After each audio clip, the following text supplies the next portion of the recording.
Morning. I did my second excursion on a Netflix documentary called Wild Wild Country. It's an amazing story of the rise and fall from grace of Bhagwan and his followers. Bhagwan is a very influential leader and guru of the new human potential movement, which was very popular during the 1970s. And he was a hypnotist and psychologist turned guru who gained a large number of followers in Pune, India. And one of his followers was Ma Anand Sheela, who was a very important part of this story, who was basically his leader for the rest of the group. But irregardless, it was the story of the movement of this group of people from Pune, India to Antelope, Oregon, and all of the trials and tribulations that came along with that. But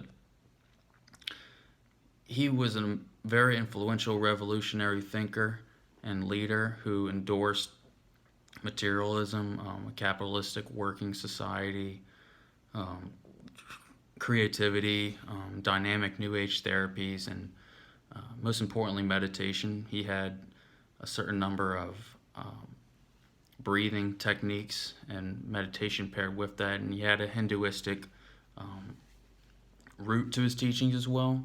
So it was kind of an interesting combination in this new age of intellectualism that really caught a lot of people's minds and hearts from all over the world to move to India and pick up and just follow him. And eventually came to a point where Bhagwan reached out to his leader Sheila to find a new place for them because they were experiencing religious discrimination from fundamentalist Hindus in their country and couldn't get a big enough area for their new ashram.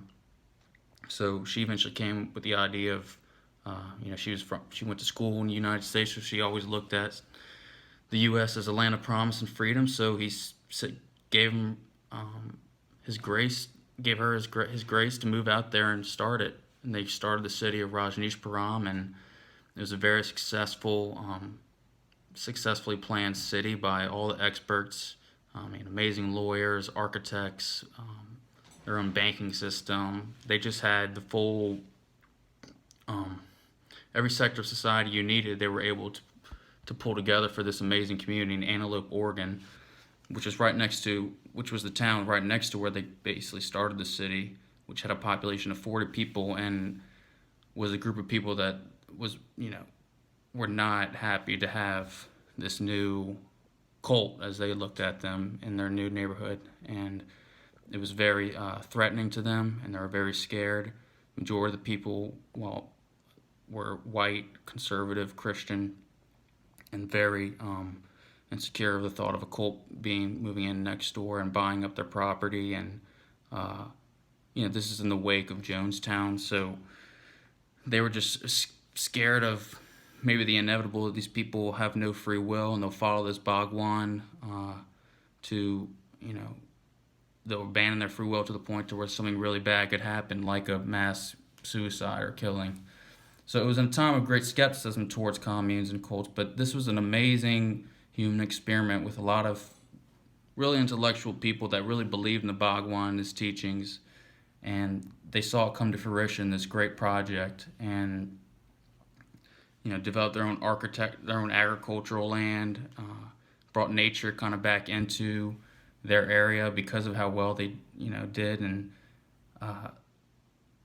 but they were caught up in a struggle for power.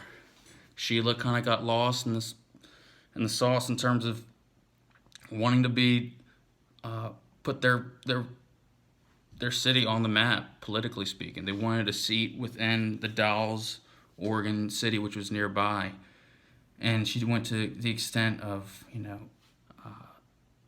having a large number of homeless population move in to up their numbers. And when they weren't able to have those homeless people for their numbers, she responded with poisoning the local area, like certain restaurants. And she even had she got so paranoid of the thought, and it just goes to show the kind of power that can go into some of these leaders will do anything for their leader, even though the leader doesn't want it. She took it into her own hands to, set up assassinations within the own group of people that she suspected were making the Bhagwan sick, or, um, you know, really just doing whatever she could to get back at the Thousand Friends of Oregon, which were a group of people in Oregon that were really against this group from the get-go.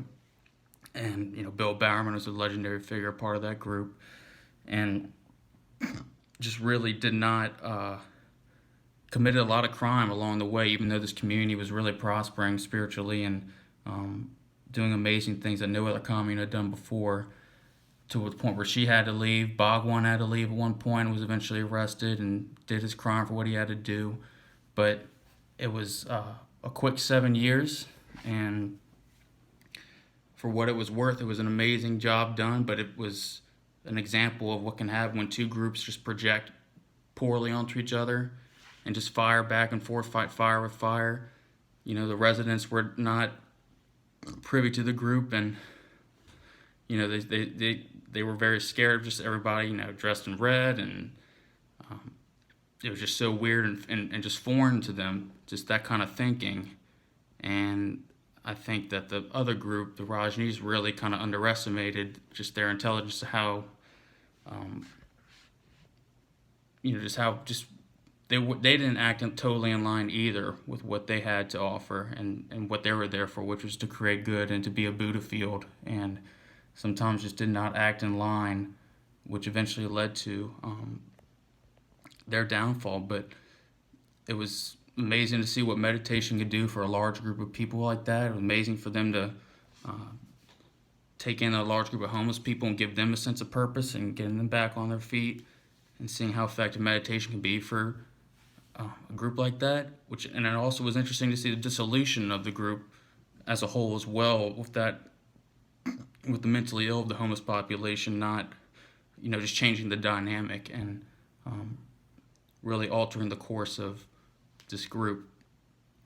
But eventually, by the time Bhagwan died, a couple years after, it came to an end. It was, all in all, his legacy lives on, and his teachings are still very influential to this day, and all of his followers are very reverent of him. And it was an amazing story of just what this group of people was able to do to bring this all to fruition and to create this Shangri-La of modern day in a time when people didn't believe in cults or think they were really applicable. And I think it's important to, I'm a raised Catholic, baptized, but I've always enjoyed meditation and think that there needs to be more of a balance of Eastern and Western thought and kind of an interfaith understanding. And this was an example as close as we can to the success of a group that brings such Eastern thought into a Western world.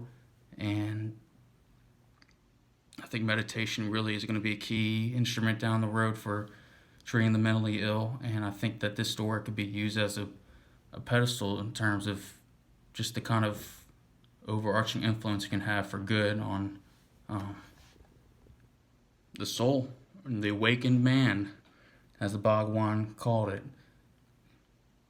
And so I just really enjoyed and found it just fascinating, just the tug of political power between these groups, but it's still the resonating spiritual message that lives on to this day and will never be forgotten.